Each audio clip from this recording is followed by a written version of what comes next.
Mister ladies viewers அனைவருக்கும் வணக்கம். நான் டாக்டர் நித்யா, சித்தா பிசிஷியன்.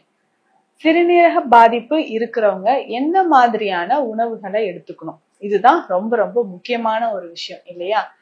சிறுநீரக பாதிப்பு இருக்கக்கூடியவங்க உணவு முறையில் நீங்க சேர்த்து சாப்பிட வேண்டிய விஷயம், பொதுவாக சிஸ்டைட்டிஸ் அப்படின்ற ஒரு கண்டிஷன், ரீனல் பேரன்கைமல் டிசீஸ் அப்படின்னு சொல்லுவாங்க. அதுக்கப்புறம் பார்த்தோம்னா ஜிஎஃப்ஆர், அதாவது எஸ்டிமேட்டட் குளோமருலார் ஃபில்ட்ரேஷன் ரேட், இது வந்து நிறைய பேருக்கு குறைஞ்சிருக்கும். இந்த சிஸ்டைட்டிஸ் கண்டிஷன் பெரும்பாலான அந்த சுகர் இருக்கக்கூடிய நபர்களுக்கு அதிகமா வருது. அடிக்கடி யூரினரி ட்ராக் இன்ஃபெக்ஷன் இருக்கக்கூடிய நபர்களுக்கும் இது அதிகமா வருது. ஏன்னா இத்தனை வருடங்களாக நம்ம வந்து சிறுநீரகத்துக்கு ஸ்பெஷலான ஒரு சிகிச்சைகள் தந்துட்டு இருக்கோம். அதுல பார்க்கும்போது ஒவ்வொருத்தருக்குமே ஒவ்வொரு மாதிரியான பாதிப்புகள் இருக்கு. ஸோ ரீனல் மெடுலரி டிஃபரன்சியேஷன் அப்படின்னு சொல்லிட்டு போட்டிருப்பாங்க. ஸோ இதுல வந்து ரெய்ஸ்டு அப்படின்னு இருந்துச்சுன்னா, அதிகமாக இருந்ததுனாலும் உள்ள நமக்கு கிட்னில ஃபில்ட்ரேஷன் ரேட் வந்து ரொம்ப குறைஞ்சிருக்கிறத நம்ம பார்க்கிறோம்.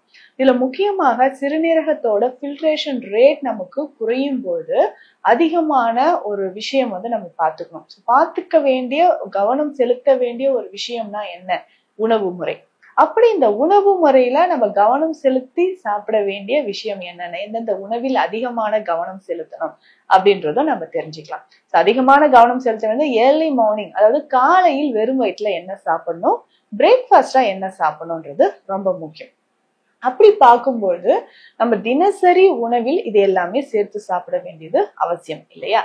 சரி, எது சாப்பிடலாம்னா நிறைய பேருக்கு இந்த டவுட் இருக்கு. பார்லி கஞ்சி நம்ம குடிக்கலாமா வேண்டாமா? சிறுநீரக பாதிப்பு இருக்கிறவங்க எல்லோருமே பார்லி ரைஸ் வந்து நம்ம எடுத்துக்கிட்டு அதை கஞ்சி மாதிரி நம்ம குடிக்கலாமா? பொதுவாக நம்ம உடல்ல நீர்ச்சத்து அதிகமாக இருந்ததுன்னா அதை வெளியேற்றுவதற்கு, உடல்ல வந்து வெப்பம் அதிகமாக இருக்கும்போது அதை சரி செய்யறதுக்கு, பிபி அதிகமாக இருக்கக்கூடிய நபர்களுக்கு கிட்னி ஃபங்க்ஷன் நமக்கு வந்து குறையறத நம்ம பாக்குறோம். ஸோ அப்ப அந்த கிட்னி ஃபங்க்ஷன் வந்து குறையுதுன்னா அதை எப்படி நம்ம வந்து ஃபாலோ பண்ணிக்கணும்? ஸோ கிட்னி ஃபங்க்ஷன் நமக்கு வந்து குறையும் போது அது கவனம் செலுத்தி செய்ய வேண்டிய விஷயங்கள் எது எது அப்படின்றத தெரிஞ்சுக்கிட்டோம்னா, அப்போ அதுல பார்லி கஞ்சி ரொம்ப இம்பார்ட்டன்ட். ஸோ இதை எப்படி ரெடி பண்ணணும்? ஒரு அரை மணி நேரம் தேவையான அளவுக்கு பார்லி அரிசியை ஊற வச்சுட்டு, அதுக்கப்புறம் இதுல வந்து கொஞ்சம் சீரகம், கண்டிப்பா சீரகம் சேர்த்தணும், கருவேப்பிலை, கொஞ்சம் சின்ன வெங்காயம், வெஜிடபிள்ஸ் இருந்தா சேர்த்துக்கலாம், இல்லைன்னா தேவையில்லை. ஒரு அரை கிளாஸ் அளவுக்கு, அரை டம்ளர் அளவுக்கு பார்லி ரைஸை வந்து தண்ணீர்ல ஊற வச்சு அது கஞ்சி மாதிரி நம்ம கொதிக்க வச்சு பயன்படுத்திக்கலாம். ஸோ இப்படி பயன்படுத்தும் போது கொஞ்சம் கொஞ்சமாக நமக்கு அதிக அளவு உடல்ல மாற்றம் வந்து தெரிய ஆரம்பிக்கும். ஸோ மாற்றம் தெரிய ஆரம்பிக்கும் பொழுது என்ன மாற்றம் தெரியும்னா, கால் வீக்கம் இருக்கா, இல்ல சிறுநீர் வந்து சரியா வெளியேறல, சிறுநீர் எனக்கு பிரியலன்னு சொல்லுவாங்க, சிறுநீர் வெளியேறாமல் இருக்கா, அதற்குமே நம்ம வந்து இந்த பார்லி கஞ்சியை பயன்படுத்தலாம்.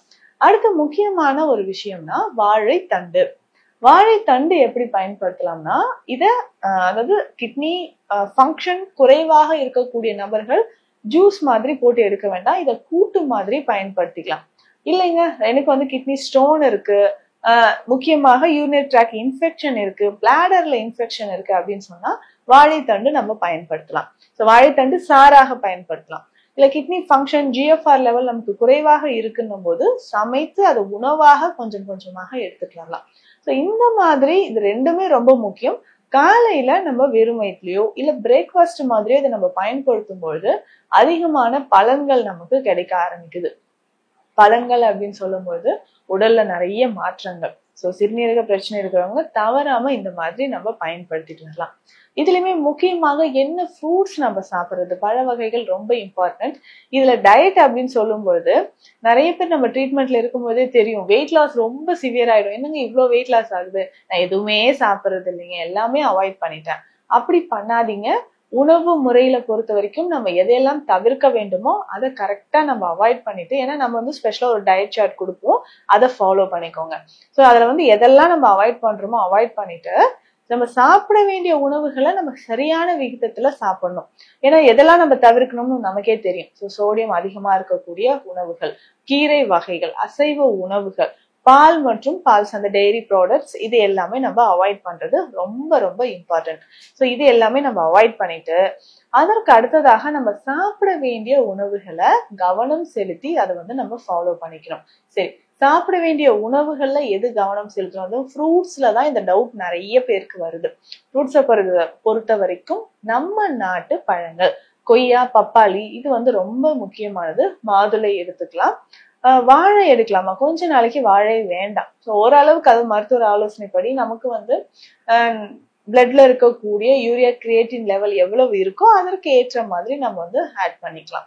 ஸோ இந்த மாதிரி பழங்கள் ரொம்ப ரொம்ப முக்கியம். தர்பூசணி சாப்பிடலாம். அதுக்கப்புறம் சீசனல் ஃப்ரூட்ஸ் என்ன இருக்கோ, முலாம் பழமோ நாவல் பழம் ரொம்ப ரொம்ப முக்கியமானது.